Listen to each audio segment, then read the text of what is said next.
Assalamualaikum warahmatullahi wabarakatuh. Halo semuanya teman-teman, selamat malam. Selamat datang kembali di channel kesayangan kita, channel Ilo Ekstrim, dan masih bersama saya Ilo.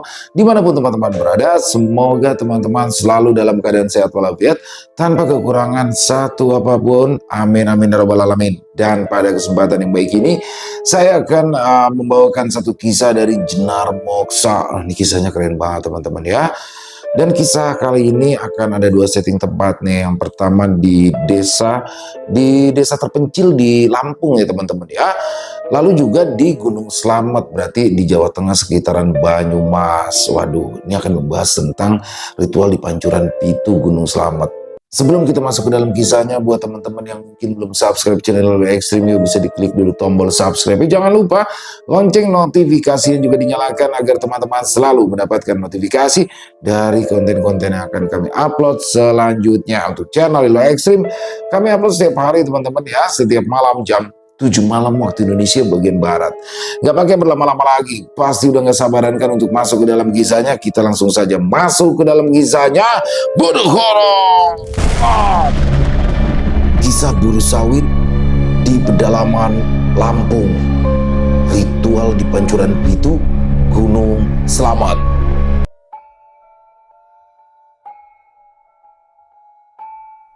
Basuki, pria 27 tahunan itu, setelah menikah bekerja banting tulang sebagai buruh kebun sawit.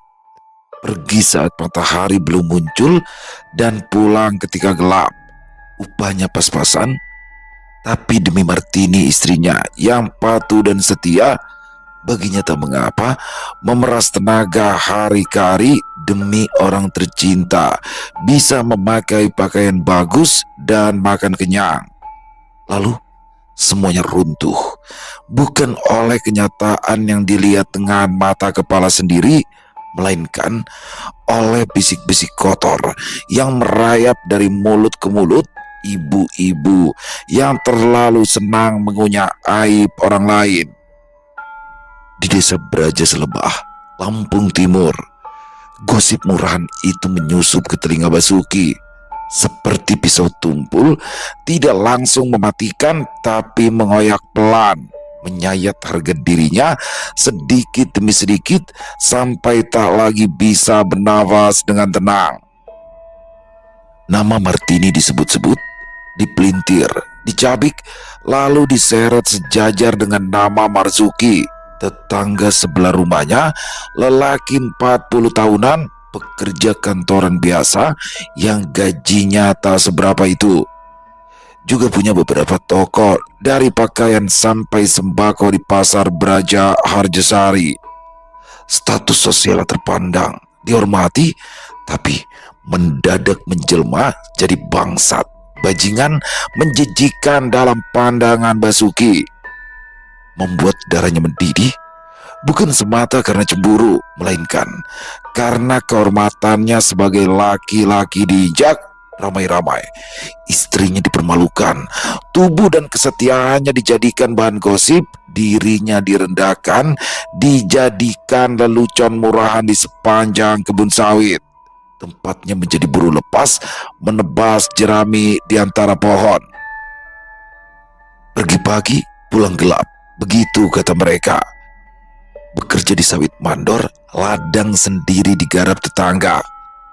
Kalimat itu berputar-putar di kepala Basuki, lebih kejam dari pembunuhan, karena yang mereka rampas bukan sekedar ketenangannya, melainkan harga dirinya sebagai suami.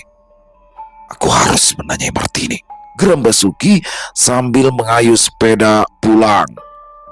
Setiap injakan pedal membuat rangka besi itu berderit, menyerupai keluhan panjang tak bisa diredam, seirama dengan pikiran Basuki yang kusut dan panas.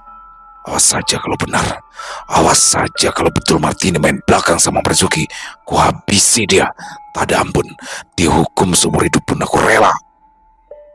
Basuki tak sanggup menunda. Sedetik kini seperti kebodohan. Di satu sisi masih ada sisa kepercayaan bahwa gosip semacam ini bukan hal baru bagi buruh sawit, dan seringkali berakhir sebagai omong kosong mulut yang kehabisan bahan.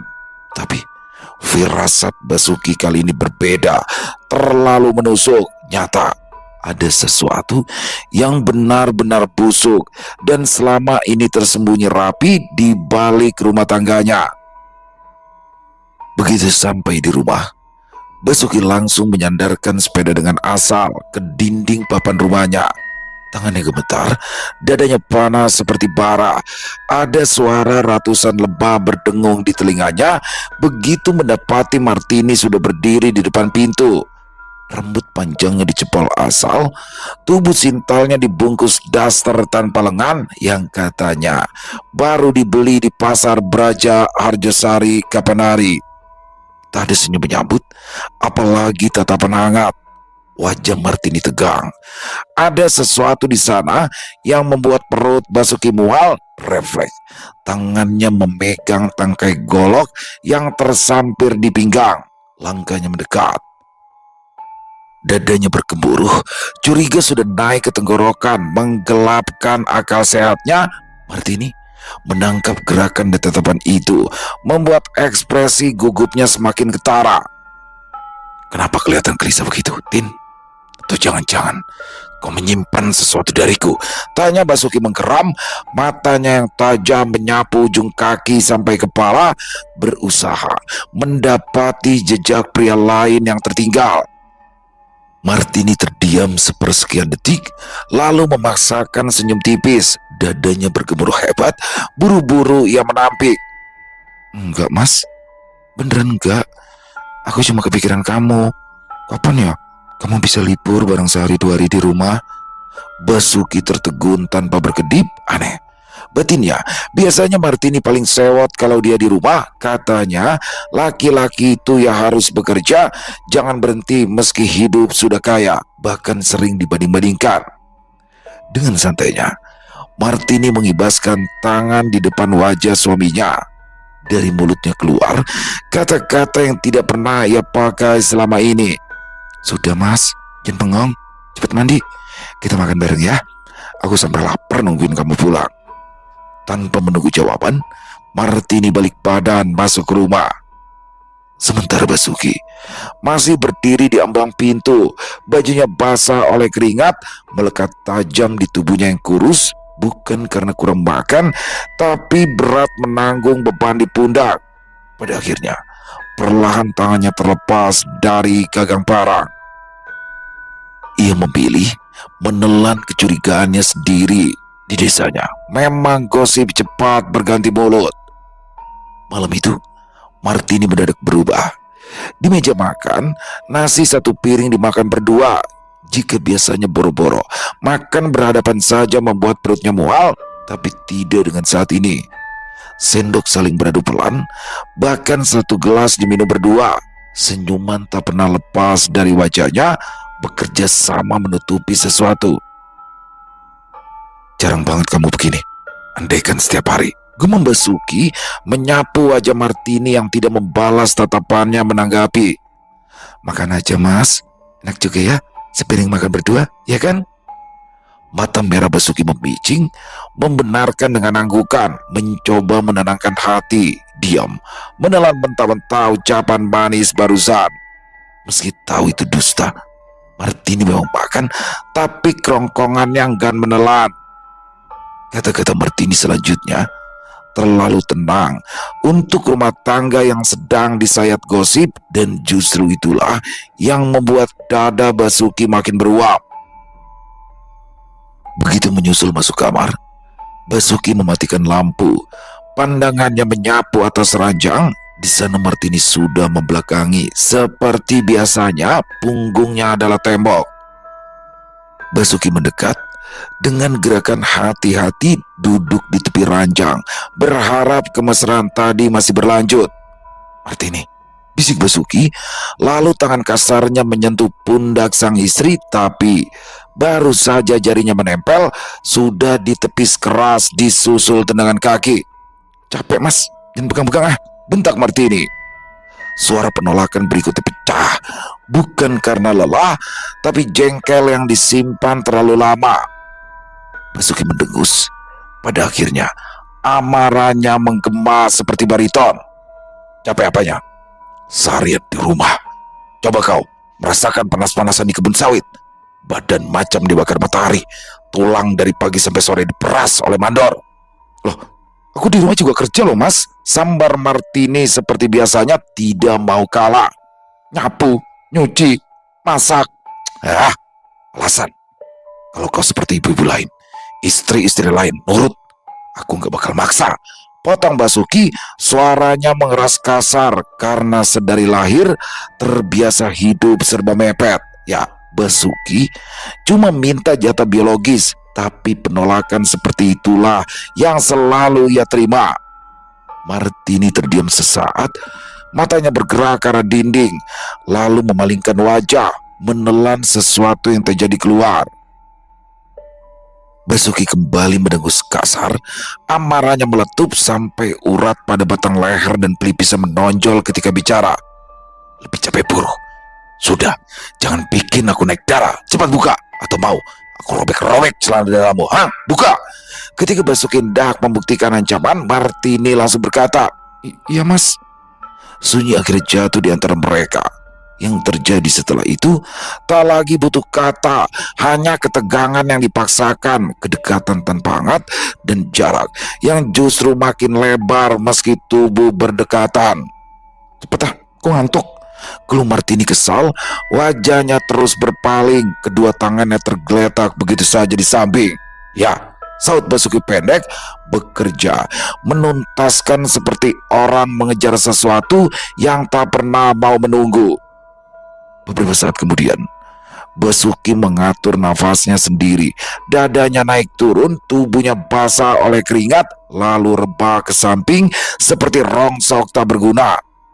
Sementara Martini langsung balik badan, gerakannya kasar, dadanya dipenuhi kekesalan. Ia membelakangi, dari mulutnya kembali keluar omelan sama. "Lama banget." Sambil memakai pakaian, Basuki tertawa hambar. "Kalau cepet-cepet, nanti kamu cari yang lain." Tak ada tanggapan, hanya punggung Martini sebagai lawan bicara. Malam kembali berakhir tanpa damai di atas ranjang. Martini tidak pernah tulus melayani, padahal yang diinginkan Basuki hanya ingin dilayani sungguh-sungguh. Itu saja, hatinya sudah tenang. Mencarikan makan lewat hari ke minggu, bulan ke tahun, tahun berganti. Dan sikap Martini yang seperti itu sudah cukup lama berulang. Setiap kali ingin menyentuh, Basuki merasa dirinya bukan suami, melainkan pengemis yang menawar sisa, rindunya ditahan, haknya dipermalukan. Malam ini saja, dia masih bisa dibilang mujur. Biasanya, Martini akan bangkit keluar kamar, lalu membersihkan diri, mandi, merasa sentuhan suaminya sebuah najis yang perlu cepat-cepat dibasuh, lalu tidur di depan televisi demi menghindari kontak berikutnya. Di gelap kamar, mata Basuki terbuka, curiga berputar-putar menekan pelipis. Pasti tadi Martini takut. Ya, sudah ketahuan semua, pikirnya, lalu melirik tajam, seulas senyum terbingkai di sudut bibirnya yang legam. Terima dianggap bodoh. Setelah itu, Basuki memejam, berdamai dengan kecurigaan yang semakin menjadi, seperti api kecil yang sengaja dibiarkan hidup disekam. Sementara, bayangan wajah bajingan Marzuki mempermainkan iman Basuki yang semenjak kecil tinggal di kampung keras, hidup serba mepet, di mana hukum sering kalah oleh kebutuhan perut. Jika pada hari-hari sebelumnya Basuki masih menelan mentah-mentah perubahan sikap Martini, percaya hanya perangai perempuan yang melihat tetangga bisa beli ini itu, tapi dia tidak. Mulai malam ini terbalik. Pagi pun tiba. Seperti biasa, Martini bangun lebih awal, menanak nasi, menggoreng lauk, senyumnya mengembang saat mengantar Basuki di pelataran. Begitu suara bel sepeda berbunyi tanda pamit, dibalet daster kekurangan bahan melekat di tubuh, Martini berdiri lama menatap punggung Basuki menjauh pergi menjadi buruh paras di kebun sawit. Memakai kaos lengan panjang, berlogo partai dan golok terselip di pinggang untuk menebas semak. Dan memang benar, Basuki sampai di sana. Tapi hanya menukar sapa singkat dengan sesama pekerja buruh, dadanya sudah penuh keputusan, tak ada lagi ruang ragu di kepalanya untuk pulang. Basuki tak mau jadi suami bodoh. Dia memilih jalan pintas karena tak ingin ada mata tetangga melihat, mulut melapor. Basuki rela menyeberangi sungai sedalam dada. Airnya keruh berarus deras, salah perhitungan bisa terseret berujung mati, atau kemungkinan terburuknya disantap buaya. Tapi semua kemungkinan itu kalah oleh panasnya amarah. Setelah itu, Basuki menyusuri tepi rumahnya yang berdiri persis di pinggir sungai. Masih dengan baju basah, Basuki mengendap-endap. Langkahnya ringan, nafasnya ditahan, sesekali tangannya menyapu gagang golok, lalu mengintip rumahnya sendiri lebih dulu. Sepi, tak ada suara beberes di dapur, jantungnya berdegup makin keras. Tanpa ragu lagi, Basuki bergeser ke rumah sebelah. Rumah Marzuki yang menjadi target sesungguhnya. Rumahnya besar, berdinding beton. Basuki merapatkan telinga ke jendela papan di bagian dapur. Pada detik itu, dunianya menyempit, degup jantungnya sampai menenggelamkan suara lain, tapi tetap bisa didengarnya jelas dan terlalu. Tak perlu waktu lama untuk memastikan Martini ada di dalam. Rahang Basuki mengeras, matanya terpejam berusaha menolak kenyataan, tangannya mengepal, nafasnya bergetar karena jijik, dan pada detik itu juga harga dirinya hancur berkeping, menyisakan kemarahan. Pintu dapur terlepas dari engselnya, suaranya menghantam dinding. Tubuh kurus Basuki sudah berdiri di ambang pintu, langkahnya berkelebat persis bayangan kematian. Matanya melotot. Di depannya Marzuki membeku. Tubuh lelaki itu telanjang bulat, wajahnya pucat, mulutnya terbuka setengah. Tangannya refleks menutup bagian paling memalukan dari dirinya, sadar tertangkap dalam keadaan hina. Bas, suara Marzuki patah sebelum sempat jadi kalimat. Tras! Suara golok berada di tangan Basuki melesat terayun, menebas batang leher Marzuki dalam sepersekian detik. Basuki mengangkat tangan tinggi-tinggi, tajamnya berubah, berkilat darah segar, mengucur sampai ke lengan, dan cukup hanya satu ayunan penuh. Marzuki terhuyung ke belakang, kepalanya tersampir di pundak, terpotong tapi tidak lepas. Masih menyisakan kulit sebagai penahan. Tubuhnya kehilangan arah, kakinya gemetar, lututnya menyerah lebih dulu sebelum badannya roboh menghantam lantai dapur, tertelungkup kedebuk. Basuki berdiri terpaku sepersekian detik, tangannya masih menggenggam golok, nafasnya berat. Dasar bangsat, geram Basuki belum puas, matanya berpindah memicing ke sudut ruangan. Di sana Martini menjerit, Mas Basuki jangan mas. Perempuan itu panik, tangannya gemetar memunguti pakaian yang berserakan. Dasar cawat, asal ambil ingin kabur dari akibat. Tapi tidak semudah itu. Basuki mendekat, golok masih di tangan, belum selesai bekerja, darah menetes dari ujungnya. Sadar nyawanya di ujung golok, Martini berusaha menyadarkan. Mas tolong dengerin aku dulu, ini gak kayak yang kamu pikir. Bong! Bentak Basuki muak. Martini mundur selangkah, punggungnya menabrak dinding, lalu jatuh meringkuk. Aku istrimu mas. Istri? Istri gak akan buka kaki di dapur orang saat suaminya cari nafkah. Martini menggeleng brutal, hendak membersihkan apa, rambutnya berantakan, wajahnya basah oleh keringat dan air mata. Aku hilaf mas, sumpah cuma sekali. Sekali cukup. Potong Basuki melangkah maju dengan golok, siap tebas setapak demi setapak mendekati. Sekalian kubuat neraka jahanam menerima kalian bersamaan. Lalu golok terayun, cas, disusul suara gedebuk menghantam lantai.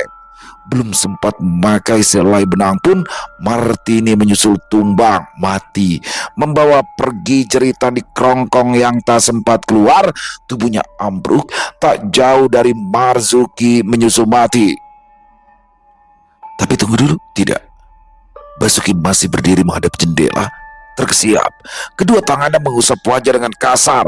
Dia tidak mau membunuh dua manusia yang telah berbuat maksiat bayangan barusan dibuangnya jauh-jauh menjadi pemburu hanya akan membuat Basuki menderita di balik jeruji besi dan memilih tetap mengintip perbuatan tak senonoh di dalam lewat sedikit celah yang dipersiapkan Tuhan untuk dia melihat kenyataan di mana Marzuki menyalurkan waktu libur kantor dengan menggarap ladang kecil milik istri orang lain, bukannya membantu istrinya yang bernama Saripah menjaga toko di pasar Braja Harjasari. Sialnya, Martini membiarkan dirinya hanyut. Sementara Marzuki merasa unggul, sadar betul akan perbedaan itu, tubuhnya masih terawat. Dalam pikirannya, Basuki hanyalah lelaki yang kalah oleh hidup, masih muda tapi tampak tua, tenaga terkuras, harga diri habis di gadai kerja kasar yang tak pernah memberi balasan layak. Sementara Martini merasa sedang diperlakukan sebagai sesuatu yang layak diinginkan. Lupa fakta bahwa pria yang memeluknya itu punya istri dan anak, punya tanggung jawab. Selisih usia 20 tahun tak lagi berarti apa-apa ketika ia merasa dipuja. Di balik jendela, Basuki terus menunggu dilakukannya agar tak mengenal ragu untuk pergi. Akhirnya, suara Marzuki terdengar bangga. Terima kasih ya, Tin. Kita tetap main cantik supaya sama-sama aman. Saripah tidak curiga, begitu pula Basuki. Di saat itulah langkah Basuki terayun ke pintu dapur lalu mengetuk pelan. Dari dalam, suara Marzuki terdengar tergesa. Martini, cepat pakai bajumu. Tangan Marzuki gemetar saat meraih celana sendiri, matanya tak berani menatap ke arah pintu. Kalau Saripah tidak mungkin karena jarak pasar jauh. Selain itu tidak pernah ia pulang mendadak seperti ini. Martini menurut. Beberapa kali kakinya salah masuk lubang pakaian dalam, panik membuat gerakannya kacau. Dan pada saat itulah brak! Martini, pekik Basuki, suaranya menghantam bersamaan pintu yang baru saja dibuka paksa. Jadi begini caramu di belakangku sama Omar Juki, orang yang selama ini kupanggil saudara. Kamu sudah gak punya rasa malu, ha? Tambah Basuki, tangannya gemetar menunjuk. Martini tersentak kaget, tidak menjawab. Basuki mengalihkan telunjuknya pada Marzuki yang masih setengah telanjang sibuk menarik celana dengan tangan gemetar. Kau juga? Kau anggap keluarga, kau hormati, tapi kau menikung dari belakang. Kurang ajar kau, sudah tua tak tahu diri. Jadi benar gosip selama ini. Marzuki mengangkat tangan setengah terpojok. Bas. Aku bisa jelaskan, Bas. Jelaskan apa? Yang kulihat ini sudah jelas. Kau laki-laki yang tak pantas dituakan. Marzuki menggeleng cepat. Ini nggak seperti yang kamu kira, Bas. Jangan anggap aku bocah. Semprot Basuki lalu berbalik ke arah Martini. Perempuan itu masih merapikan daster, tangannya gemetar. Amarah Basuki mendidih, meraih pundak Martini dengan kasar dan memaksa menatap wajahnya. Pantas saja kau selalu menolak aku, Martini. Ternyata begini kelakuanmu. Karena begini setiap malam kamu capek. Martini menatap balik, mata terkejut perlahan mengeras. Iya, memang kenapa? Tubuh Basuki terhuyung mundur. Dia rapuh, suaranya pecah juga. Astaga, kurang apa aku, Tin? Kurang sayang gimana aku ke kamu? Sepanjang menikah 5 tahun kau cuma suruh duduk di rumah. Ya, selama ini Basuki sudah menjadikan ratu Martini baginya. Sekeras apapun hidup, dialah yang patut bekerja keras. Jawab, di mana kurangku? Ulang Basuki. Alih-alih diharapkan sadar, Martini malah mendengus. Kekuranganmu, kalau aku sebutkan satu persatu, setahun gak habis. Dengan berani, Martini melangkah maju. Telunjuknya menekan dada Basuki keras sampai tubuh kurus itu terdorong mundur. Mas Basuki, kamu pikir aku bahagia sama pernikahan ini? 5 tahun? Selama itu, aku ngerasa hidup di dalam neraka. Mata Basuki berkaca-kaca, tangannya terangkat berusaha menyentuh pergelangan tangan istrinya. Tin, alah, kamu selalu sibuk kerja, pulang cuma bawa capek. Hidup tetap aja begitu. Jangan salahin aku kalau Omar Juki ngasih perhatian yang gak pernah kamu kasih. Detik itu juga ambruk harapan Basuki. Alasannya jelas. Lalu menoleh ke arah Marzuki. Lelaki itu berdiri kaku, wajahnya pucat, menikmati kekacauan.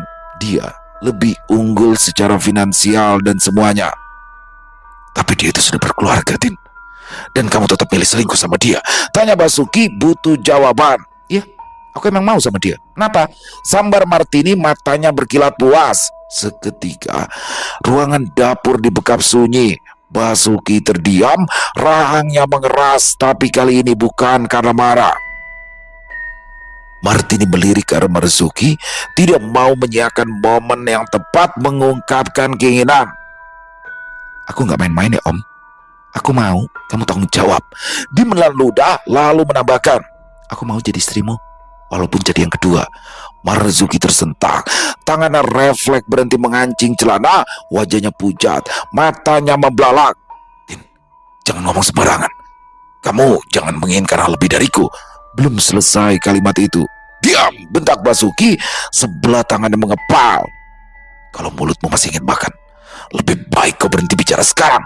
Tambah Basuki menatap garang. Marzuki bungkam, tapi Martini justru maju selangkah, tidak mau menjadi pihak yang dirugikan, merasa harus menuntut haknya.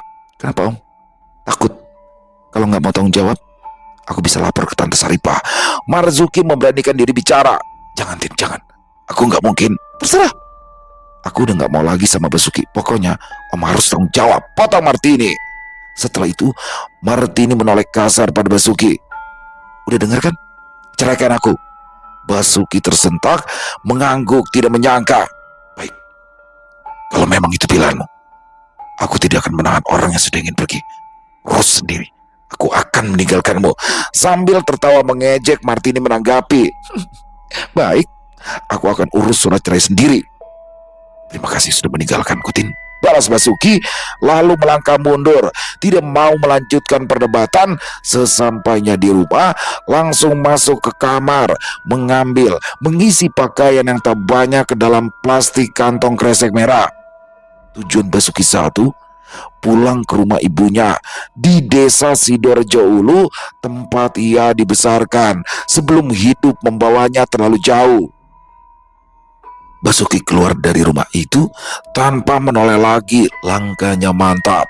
Dia pulang bukan sebagai suami yang gagal, melainkan sebagai anak yang terlalu lama kehilangan arah.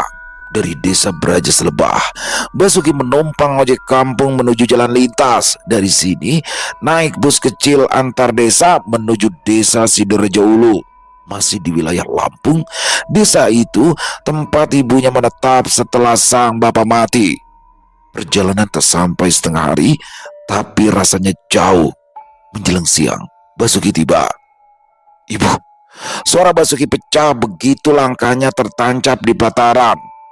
Seorang perempuan tua yang sedang menyapu teras berhenti menoleh. Begitu melihat anak lelakinya berdiri di tengah pelataran, sorot matanya langsung berubah. Mata seorang ibu yang tahu ada luka besar di bawah tanpa perlu cerita. Ya Allah, Basuki anakku. Sapu terlepas dari tangan perempuan bernama Sumiati itu.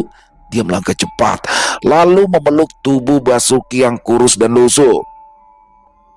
Saat itulah Basuki runtuh. Plastik baju di tangannya terlepas. Dia balas memeluk. Tangisnya pecah di bahu ibunya. Nafasnya tersengal, tapi tak satu kata pun keluar. Semua dipendam, dikunci rapat. Wes, gak usah cerita kalau ndak sanggup, bisik Sumiati sambil mengusap punggung anaknya. Basuki hanya menggeleng, menekan wajahnya lebih dalam ke pelukan itu. Tangisnya makin menjadi. Malam itu, di dalam kamar, Basuki tetap terjaga, lalu keluar mencari keberadaan ibunya yang masih di dapur.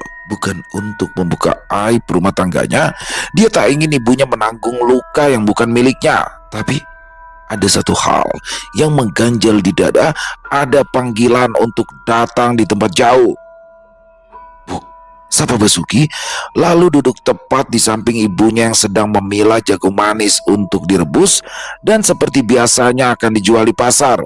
Iya, Bu, ritual di pancuran piti itu gunanya untuk apa saja ya? Ibu tahu? Tanya Basuki tanpa berbelit-belit.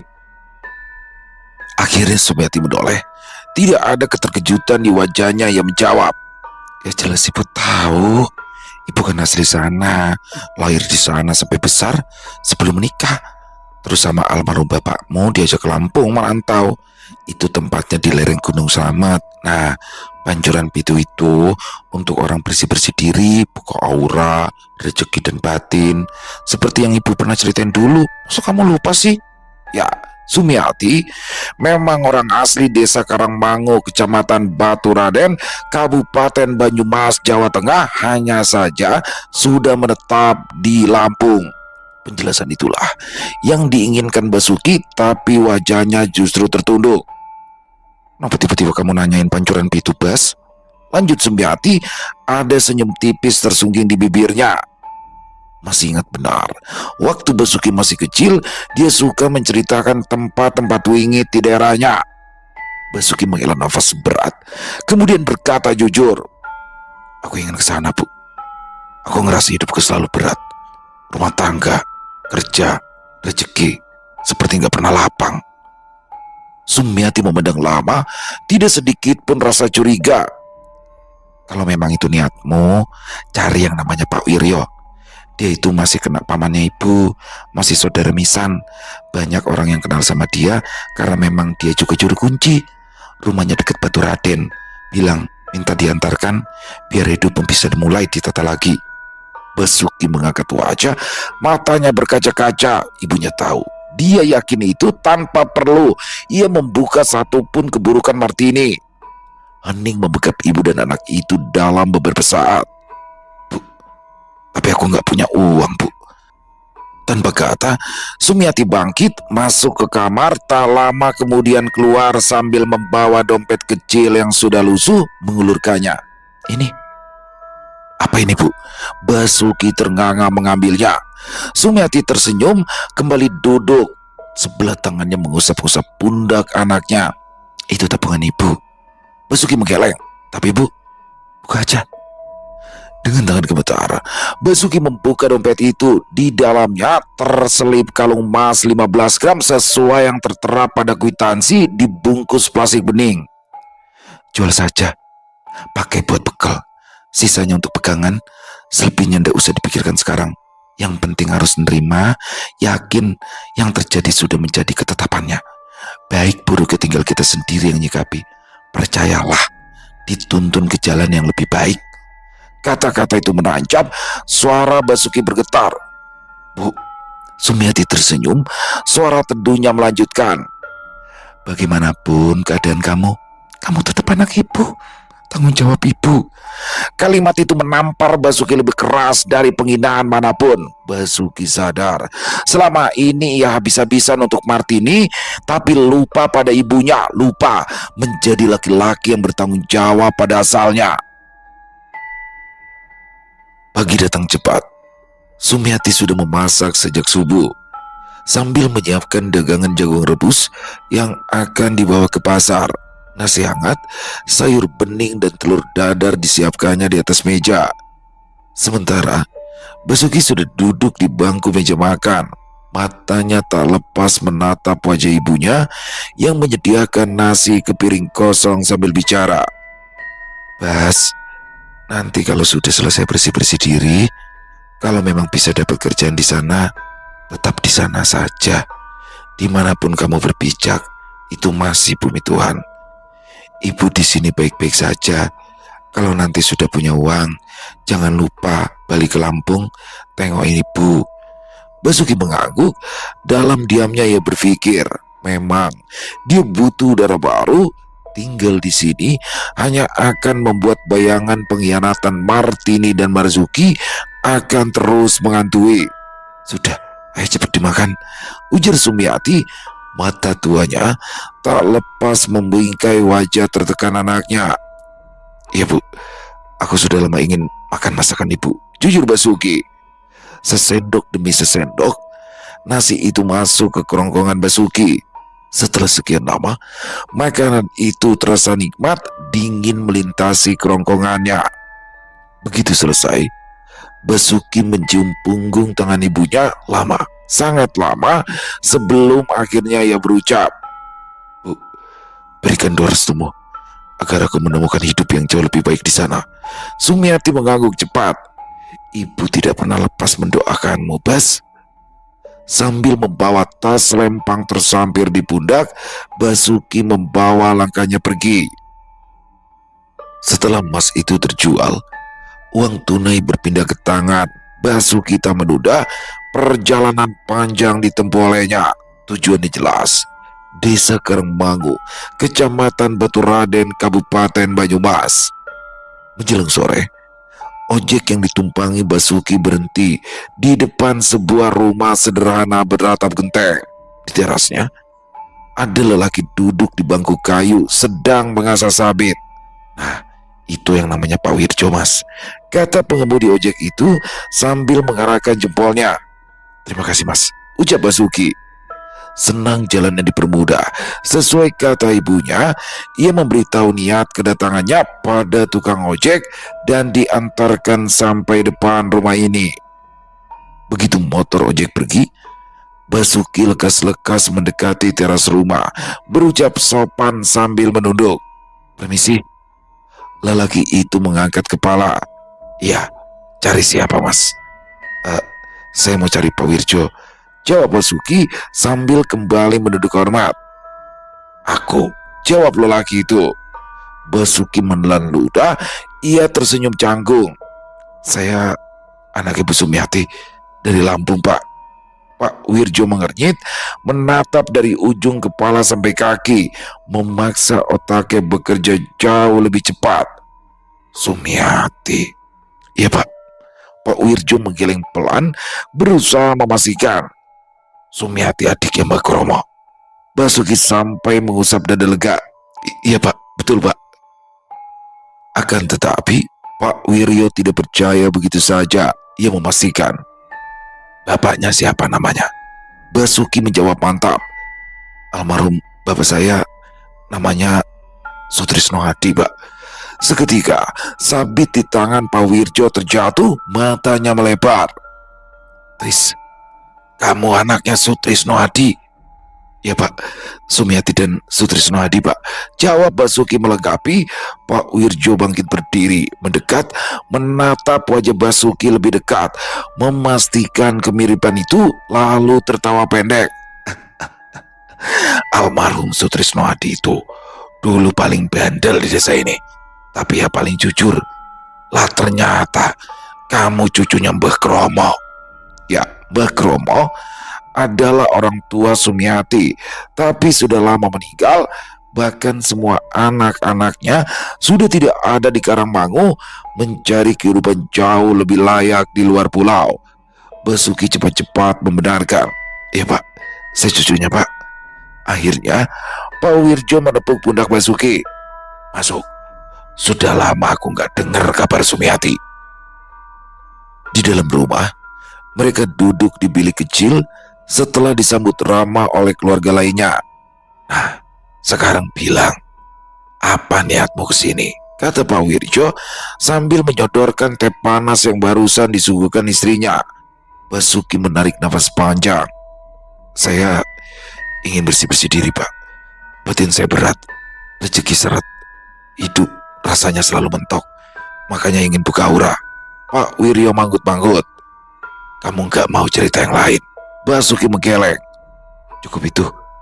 Pak Wirjo tersenyum tipis. Kadang yang tidak diceritakan itu justru yang paling berat. Tapi Basuki tetap pada pendiriannya, hanya ingin membuka aura, niatnya membersihkan diri. Dia tahu apa maksud Pak Wirjo. Di Gunung Slamet ada beberapa tempat wingit, gerbang tempat meminta pada sesuatu yang juga mau memberi.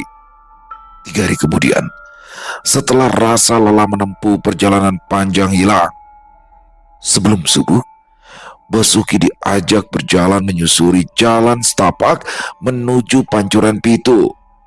Hutan menyelimuti kiri kanan jalan, suara serangga dan gemericik air bersautan. Ketika tiba di 7 pancuran berdiri berderet, airnya jernih, keluar dari dinding batu berlumut. Di atas batu besar, Basuki berdiri terpaku. Pada akhirnya, apa yang diceritakan ibunya terpampang di depan mata. Duduk, dengarkan baik-baik, ujar Pak Wirjo lebih dulu bersila mengeluarkan sesaji. Ada kembang telon dan kain putih, juga segelas air dari pancuran pertama yang tadi sudah diambil. Ini bukan untuk minta kaya, ini buat minta lapang, tuturnya menjelaskan. Basuki mengangguk. Kamu mandi dari pancuran pertama sampai ke-7. Jangan lompat-lompat, jangan bicara. Biarkan air membawa keluar apa yang kotor, terang Pak Wirjo. Lalu melanjutkan, kalau ada yang sakit, nikmati saja prosesnya. Itu tandanya ada yang dilepas dari tubuhmu. Basuki paham, lalu menanggalkan pakaiannya. Tubuhnya menggigil saat air pertama menyentuh kulit, lalu berganti pancuran lain. Begitu di pancuran yang kelima, bayangan Martini muncul, lalu perlahan memudar. Begitu di pancuran ke-7, Basuki merasa terlahir menjadi orang baru. Setelah rangkaian panjang itu, Pak Wirjo menutup ritual dengan menyampaikan kain putih di pundak Basuki begitu keluar dari pancuran. Mulai hari ini, yang lama sudah luruh, tapi ingat, jalan hidup tetap harus kamu tapaki sendiri, tutur Pak Wirjo. Pagi itu, di serambi depan, Pak Wirjo menyeruput kopi hitamnya pelan, matanya menyipit, menatap Basuki yang duduk di bangku kayu tak jauh darinya. Tubuhnya membungkuk seperti masih menyimpan beban. Bas, kalau mau lama di sini, jangan cuma ngandelin doa sama laku. Tetap harus kerja, tutur Pak Wirjo. Ya, tapi kerja apa ya Pak? Soalnya ijazah saya nggak ada. Saya cuma punya keterampilan nyetir. Ya, awalnya cuma ikut-ikut kernet, lama-lama diajarin dan punya SIM juga, jujur Basuki. Basuki mengusap wajah dengan kasar. Ingat sebelum akhirnya menikahi Martini, dulunya dia adalah supir taksi dan besar keinginannya untuk mendapatkan pekerjaan di Karangmangu. Lah, itu sudah jalanmu Bas, seru Pak Wirjo setelah jeda beberapa saat. Basuki menoleh, bertanya tak paham. Sudah jalan saya? Iya, orang bisa sugih, bisa mapan, tidak semua pakai ijazah. Yang penting bisa kerja, bisa dipercaya. Besok ikut aku, tak antar ke rumah Bu Ratna, lanjut Pak Wirjo. Basuki menelan mentah-mentah kata-kata bijak itu. Pak Wirjo menambahkan, dia itu janda sugih, usahanya banyak. Waktu datang ke sini itu bilang katanya lagi butuh sopir pribadi, tapi dia ini pilih-pilih orang, gak sembarangan. Basuki menelan ludah. Kalau aku apa cocok? Cocok. Besok saya antar, sambar Pak Wirjo percaya diri. Keesokan harinya, Basuki mengenakan pakaian terbaik yang dipunya, kemeja polos, dipadukan celana jeans, dibonceng Pak Wirjo. Tak sampai setengah jam, mereka memasuki pelataran sebuah rumah besar. Belum juga membuka helm, seorang perempuan keluar, dan itulah yang bernama Bu Ratna. Pak Wirjo, sapa Pak Ratna sambil tersenyum ramah. Sudah dapat rekomendasi sopir pribadi. Pak Wirjo mengangguk mantap, bicara sambil menepuk pundak Basuki. Sudah Bu Ratna, ini ponakan saya sendiri. Soal kesopanan dan sopan santun saya jamin, insya Allah 1.000.000%. Basuki refleks menunduk, bukan karena kepercayaan diri Pak Wirjo. Jantungnya berdegup kencang ketika tatapan perempuan itu menyapu tubuhnya dari ujung kaki, naik perlahan sampai ke wajah. Ia tahu penampilannya tak istimewa, tapi anehnya justru Bu Ratna tersenyum lega. Alhamdulillah, saya takut kalau orang asing. Kalau rekomendasi dari Pak Wirjo, saya tenang, apalagi masih keluarga. Alhamdulillah Bu, Allah menuntut takdir ponakan saya sampai di sini, kata Pak Wirjo senang. Mulai hari ini, kamu sopir pribadi saya ya, kata Bu Ratna. Basuki terkejut, tidak menyangka jika semudah itu. Terima kasih Bu. Bu Ratna mengangguk ramah. Nanti urusan gaji, Pak Wirjo yang jelaskan ya. Basuki mengangguk. Baginya itu tak penting, asalkan sudah mendapatkan pekerjaan. Hanya itu yang diinginkannya. Waktu terus bergulir. Rupanya Bu Ratna adalah pemilik usaha distribusi rempah dan hasil bumi, sekaligus pengelola villa-villa sewaan di kawasan wisata Baturaden, tempat orang-orang dari mana-mana datang untuk menikmati keindahan alam Gunung Slamet. Tugas Basuki mengantarnya ke gudang, ke villa, ke pertemuan bisnis tanpa banyak bicara, selalu tepat waktu dan tidak pernah macam-macam. Kesopanannya tak perlu diragukan lagi. Dia bahkan bisa menjelma menjadi bodyguard. Sebulan berlalu begitu cepat. Sosok Basuki berubah. Semua bajunya diganti, rambut dirapikan rutin, diubah menjadi model cepak. Badannya perlahan mulai berisi, wajahnya kembali bersih, aura yang dulu tenggelam muncul pelan-pelan, tenang, dewasa, dan maskulin. 3 bulan berjalan. Ketika di dalam mobil, sebelum melaju ke urusan bisnis, Ratna menunduk mengambil ponselnya yang dijatuhkan oleh takdir di lantai, tepat di antara kedua belah kaki Basuki, dan saat itulah tanpa sengaja tangannya menyentuh bagian sensitif sopir pribadinya. Sentuhannya singkat, tidak disengaja, tapi sesuatu milik Basuki langsung menegang di balik celana tanpa bisa disembunyikan. Matanya terpejam, aroma harum tubuh perempuan di sampingnya selalu membuat darahnya berdesir. Bu Ratna yang juga melihat sampai tak bisa berpaling. Wajah Basuki memerah, takut dipikir macam-macam. Maaf Bu, saya benar-benar gak sengaja. Semuanya di luar kendali saya. Bu Ratna terdiam, menatapnya lama lalu bertanya, kamu selama ini suka sama saya enggak? Pertanyaan tak pernah diduga itu membuat tubuh Basuki membeku. Saya nggak berani jawab Bu. Bu Ratna tersenyum, menikmati kegugupan sekaligus kepolosan itu. Kalau saya bilang duluan, Basuki mengangguk kecil, sebuah gerakan di luar kendali. Aku jatuh cinta sama kamu sejak pertama bertemu. Ada rasa klik. Kamu orangnya tulus, ungkap Bu Ratna. Basuki menggeleng pelan. Dia sudah merasakan sakit dan tak mau mengulangi luka lama. Jangan main-main sama perasaan saya Bu. Tapi Bu Ratna justru mendekat, tubuhnya menempel, tangannya nakal, bicara tanpa berkedip, menatap wajah maskulin Basuki.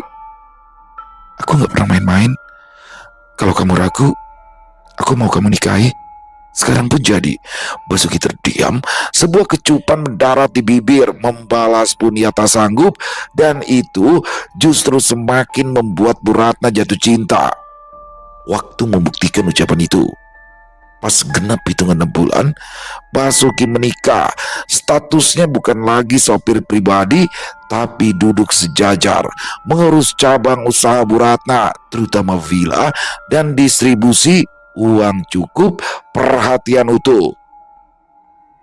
Setahun pernikahan berjalan begitu cepat.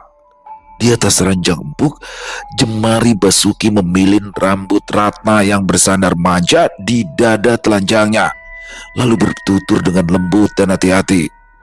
Sayang, aku mau pulang ke Lampung, mau jenguk ibu. Bu Ratna tersenyum, wajahnya mendongak. Aku ikut ya Mas? Boleh. Boleh banget, jawab Basuki, memeluknya erat karena sesungguhnya itulah yang diinginkannya. Begitu sampai, Bu Sumiati menangis bahagia. Menantunya cantik, santun, dan setiap bulan mengirimi uang jatah. Akhirnya bisa bertatap muka. Ya, memang semenjak status Basuki berubah menjadi suami, Sumiati tak lagi jualan jagung. Dia punya toko rempah-rempah yang ramai di pasar. Semua itu atas usulan Ratna. Esok harinya, sesuai keinginan Ratna, mereka pun ke pasar. Penampilan Basuki mencolok, bukan hanya seperti orang kaya kebanyakan, tapi karena mendapat perhatian tulus dari seorang istri. hingga outfit yang melekat di tubuhnya, harga jutaan pun diperhatikan sedetail mungkin, membuat mata orang-orang di pasar melirik. Di pasar tradisional itu, Ratna ingin membeli seruit, keripik pisang, engkak ketan, lempok durian, pokoknya semua jajanan yang tak ada di Karangmangu. Ratna ingin membelinya karena memang sedang mengandung buah cinta pria yang jauh lebih muda 6 tahun darinya dan berhasil memberikannya keturunan setelah suami pertamanya mati tanpa meninggalkan anak, tapi meninggalkan harta berlimpah berikut usaha. Tiba-tiba saja mata Basuki terkunci pada penjual lempok durian, Martini. Wajahnya sudah kusam, tubuhnya kurus, rambutnya yang dulu tergerai indah kini ditutupi hijab panjang, bukan karena insaf tapi menutupi celah. Mereka saling tahu tapi tak bertegur sapa. Begitu selesai Ratna membayar, Basuki menggenggam tangan istrinya, mengecupnya tepat di depan Martini sambil mengelus-ngelus perut yang belum membesar hanya untuk memberi isyarat bahwa sebentar lagi kebahagiaannya akan lengkap. Martini diam seribu bahasa. Untuk mengucapkan terima kasih pun ia tak sanggup. Matanya berkaca-kaca menatap Basuki pergi bergandengan tangan sangat mesra. Air matanya jatuh. Ada rasa menyesal semakin menjadi. Rupanya menjadi istri kedua Marzuki justru membawa petaka. Waktu itu Saripah melapor. Sebagai seorang istri, ia sudah tidak kuat lagi dengan kelakuan Marzuki, dan ia pun dipecat. Dia juga sudah sangat lama ingin lepas dari pria yang hanya berburu syahwat. Parahnya lagi, Marzuki diusir dari rumah besar yang selama ini ingin ditempati Martini dengan segala fasilitasnya. Sebab rumah itu memang milik Saripah berikut semua toko yang ada di pasar Braja Harjosari. Karena malu, Martini menjual rumah warisannya. Dia pindah ke desa Sidorejo Ulu, sementara uang hasil penjualan tak bisa dipakai membeli lagi, hanya untuk menyewa. Dan tuntutannya justru membuat Marzuki jatuh sakit, stroke.